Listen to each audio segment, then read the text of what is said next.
Hola mis queridos amigos, nuevamente con ustedes, su Dr. Tigre, el que ronca en esta negra noche neoliberal latinoamericana, sudamericana y ecuatoriana, teniendo como escenario de fondo al volcán Pichincha, que como siempre recordaremos, en las estrofas del himno nacional decía: y si nuevas cadenas preparan de injusticia y de bárbara suerte, gran Pichincha, prevén tú la muerte de la patria y sus hijos al fin. Hunde al punto en tus hondas entrañas cuando existe en tu tierra el tirano. Huele solo cenizas que en vano busque el rastro de estar junto a ti. Hoy analizaremos la pseudo dictadura que estamos viviendo en Ecuador y que nos ha sido revelada ahora de manera más contundente y frontal con el COVID, la pandemia que asola al mundo y que golpea a Ecuador como a ninguna otra parte en América Latina.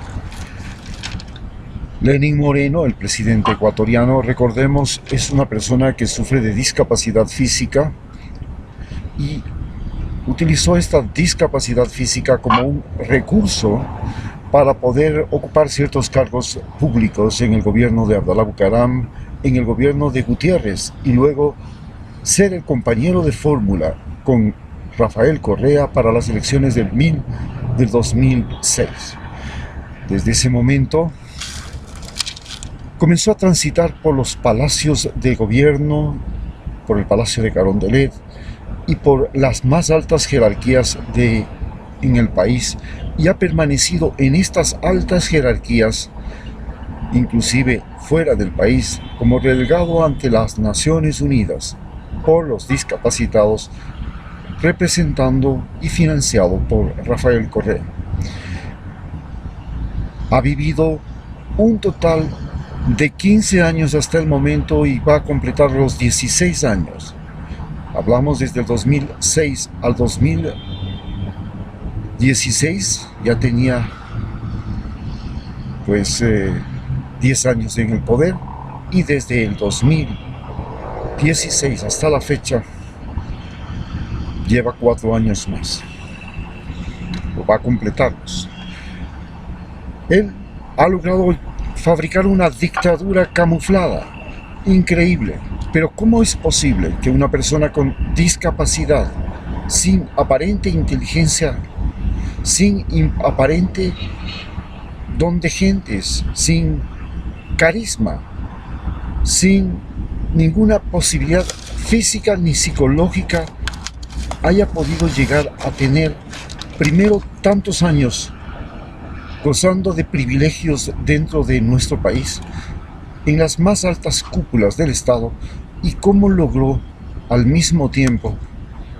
convertirse en un pseudo dictador? Para entender esto tenemos que analizar el rol que ha desempeñado primero la embajada norteamericana, que recibió como agrado, como condición para respaldarlo a Lenín Moreno, 2 bases militares y el control del ejército, la policía a través de la DEA y del denominado lucha contra el narcotráfico. Permitió también el retorno de la USAID, y gracias a la embajada norteamericana, que tiene además el control de los medios privados, de los grandes medios privados, no desde ahora. La embajada norteamericana ha estado vinculada a través de la Sociedad Interamericana de Prensa, la SIP, a controlar los medios de Ecuador y América Latina desde 1900, ya en la época de Eloy Alfaro. Mantilla, el dueño del diario El Comercio, fue representante del Ecuador en los Estados Unidos, embajador, y desde ese momento el diario El Comercio sirvió a los Estados Unidos e inclusive estuvo detrás de la gran muerte de Eloy Alfaro y quemado en el Parque del Ejido en el año de 1912. Las Fuerzas Armadas han sido el otro elemento fundamental en este problema, y las Fuerzas Armadas reaccionaron junto con la policía a 10 años en los que perdieron todos sus privilegios. Recordemos que las Fuerzas Armadas en Ecuador han sido el mayor peso que ha tenido el país en función de que nosotros hemos sido territorio de disputa, primero entre lo que era el Virreinato de Santa Fe de Bogotá o de Nueva Granada y el Virreinato de Lima. Posteriormente, con nuestra independencia, pasamos a ser parte de un nuevo país.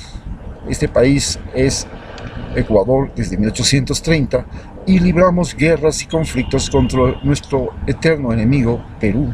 hasta 1999, en que firmamos un acuerdo de paz, luego de una guerra llamada la Guerra del Cenepa, que ratificó los límites que habíamos tenido o que fueron impuestos en 1941, cuando Perú y Estados Unidos, unidos, lograron primero Estados Unidos apropiarse de las Galápagos y Perú apropiarse de la mayor parte del territorio amazónico de Ecuador con motivo de la guerra para el abastecimiento de caucho que necesitaba Estados Unidos para la guerra. Recordemos que para esos tiempos el mayor proveedor de caucho era Iquitos, junto con Manaos. Iquitos pertenecía a Perú. A partir de ese momento y en el momento que llegó Rafael Correa, se produjeron cambios sustanciales que incomodaron muchísimo al ejército. Por ejemplo, el tener por primera vez en la historia una ministra mujer que murió, y luego tuvo a la ministra Fernanda Espinosa, dos mujeres, algo inaudito, en un ejército absolutamente machista hasta ese momento. Pero en segundo lugar, eran dueños de casinos, universidades, lugares de recreación, tenían privilegios que no tenía el resto de los ecuatorianos y además tenían una gran injerencia en la política. Recordemos que desde 1979 hasta 2006, en que sube Rafael Correa, el ejército ecuatoriano había logrado deponer a Abdalá Bucaram, a Yamil Manuel y al coronel Lucio Gutiérrez, y su injerencia ya en la política junto con la Iglesia Católica era muy notable. A partir de ese momento, cuando sale Rafael Correa, logran recuperar todo lo que Rafael Correa les quitó. Imagínense ustedes que los oficiales del ejército ecuatoriano en el régimen de Rafael Correa tenían que vivir en ciudadelas donde también vivían oficiales y soldados de menor rango. Pero además, en las mesas, en el momento de comer, en los cuarteles, los oficiales tenían que sentarse al lado de la tropa. Algo absolutamente inaceptable, porque recordemos que desde la época de la colonia, los militares en Ecuador eran una casta, y esa casta, hasta la llegada de Rafael Correa, era un privilegio que tenían aquellos que, primero por apellido, y segundo, antes de Rafael Correa, por dinero, porque costaba muchísimo entrar al colegio militar Eloy Alfaro, a la policía y pagar la matrícula. Rafael Correa les quitó estos rubros para que todos los ecuatorianos pudieran ingresar y participar. Lo cual, por supuesto, significó la fractura del ejército ecuatoriano como una clase o un nido de una clase social. Dejó de ser el nido de una clase social y esto creó un fuerte resentimiento. Y utilizando a Luis Hernández, un militar retirado que logró entrar en el Consejo Interino de Participación Ciudadana porque tuvo influencia directa Osvaldo Jarrín, el ministro de Defensa, para la creación del Consejo Interino de Participación Ciudadana luego de la consulta popular. Luis Hernández, junto con Macas, el líder indígena Luis Macas, y Julio César Trujillo, el representante de la Iglesia Católica, que era profesor en la Universidad Católica del Ecuador, logran crear y entregarle todos los poderes a Lenín Moreno. Así, Lenín Moreno dispone de la posibilidad de nombrar a la fiscal general de la Nación, a los jueces de la Corte Suprema de Justicia, logra nombrar al Consejo Nacional Electoral, a los miembros de las Cortes constitucionales e inclusive a los miembros dirigentes de los órganos de control. Entre esos, el más importante y el que más le interesaba era la Superintendencia de Telecomunicaciones, para lo cual quitó la ley de linchamiento mediático que permitió a los medios de comunicación utilizar simplemente la especulación como recurso para acabar con la vida de políticos y controlar la política nacional. Así, como testimonio de esto, tenemos que recientemente Carlos Luis Morales, el prefecto de Guayas, fue víctima de linchamiento mediático y murió por infarto, para solo entender el gran poder que representaba el poder de los medios. Nos toca analizar entonces cuál ha sido el papel de la embajada norteamericana. La embajada norteamericana, vuelvo a repetir, con el actual embajador Fitzpatrick, logra posesionarse de 2 bases militares en Ecuador, respalda totalmente a Rafael Correa, a Lenín Moreno, y a cambio de eso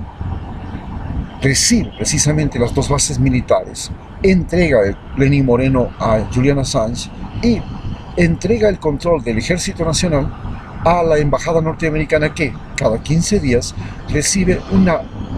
nuevos oficiales militares que vienen a coordinar las operaciones de las Fuerzas Armadas, entre comillas, a coordinar operaciones de las Fuerzas Armadas, sí, con el pretexto de la lucha antidrogas. Pero además, la policía me envía a todos sus oficiales y le pone bajo las órdenes de la DEA a los oficiales ecuatorianos de la policía para combatir las drogas, y es el mecanismo, combatir las drogas, el pretexto con el cual la embajada norteamericana logra apropiarse. Repetimos, la embajada norteamericana ha tenido un gran control de los medios y una gran influencia sobre los medios, que en el gobierno de Lenín Moreno han pasado a ser en su totalidad de la derecha, mientras que en el gobierno de Rafael Correa, como recordemos, llegó a tener 3 de los 5 más grandes canales como canales que él los manejaba: el canal de la radio y televisión pública, el canal Gamavisión y Telecentro, mientras que en la oposición estaban básicamente Ecuavisa y Teleamazonas. Al comienzo, cuando cambian el gobierno, todos los canales que Rafael Correa había logrado concentrar y manejar de alguna manera pasan a ser botín de Lenín Moreno y pasan a ser botín de la derecha, y desde ese momento nos controlan y han conseguido durante esta pandemia crear la sensación de miedo, que es la que hasta el momento ha impedido que las protestas en Quito estallen, porque en este momento en Quito precisamente la epidemia del COVID ha llegado a su punto máximo. Los hospitales y las camas de unidades de cuidados intensivos están saturadas y hay ya muertos en las calles. Aprovechando esta situación, se ha creado toda una campaña de persecución a Rafael Correa. Se pretende evitar que él participe en las próximas elecciones, eliminando su partido, y se le ha dictado sentencia para que no pueda participar en la vida política durante los próximos 25 años, y sus más cercanos colaboradores, al igual que él, tengan prisión por 8 años. Esta es la situación creada gracias a que el COVID ha logrado sembrar el pánico, el temor en Quito, e impide que Quito convoque a los indígenas y a todas los estudiantes y todos los perjudicados por la pandemia, perjudicados por la política económica, que viven en este momento la mayor y más trágica depresión vivida en el Ecuador durante toda su historia reciente. En estas condiciones nos encontramos, y frente a esto nos encontramos también con el hecho de que se avecinan las próximas elecciones. Los partidos políticos han dejado de ser partidos políticos que son simplemente carteles mafiosos que se disputan el Ecuador Y en el Ecuador quieren los cargos públicos, las obras públicas, la riqueza natural, el petróleo, el oro. Se reparten como botín todo el trabajo, hasta las leyes laborales, para poder conseguir mano de obra barata y ofrecer todo a la explotación y a los explotadores ecuatorianos y extranjeros. Es decir, los partidos políticos hoy operan ya no como centros de convocatoria de idealistas que quieren una transformación. Operan simplemente como carteles mafiosos que antes, durante y después de las elecciones se reparten este país. De la misma forma, el ejército ecuatoriano se ha convertido en una peor y más temible amenaza contra los ecuatorianos, pues ha amenazado con salir a disparar con armas letales si nosotros salimos a las calles. Esto nos obliga a pensar que el ejército ecuatoriano, que ha sido el mayor peso económico porque su equipamiento, su adiestramiento son lo más costoso que tiene que pasar Ecuador, y ha tenido que pasar Ecuador, y al igual que su mantenimiento, hoy se tienen que enfrentar al hecho de que si llega un nuevo gobierno y un proceso revolucionario, ellos tendrán que desaparecer y convertirse en una policía que podrá ser policía fronteriza, marítima, aérea, de infraestructura, de carreteras, de parques nacionales, de protección ambiental, en fin, de impuestos, pero no podrán seguir siguiendo el ejército que tenemos que engordarlo en tiempo de paz, defenderlo con nuestros jóvenes en tiempo de guerra y temerlo en tiempos de crisis. Muchas gracias.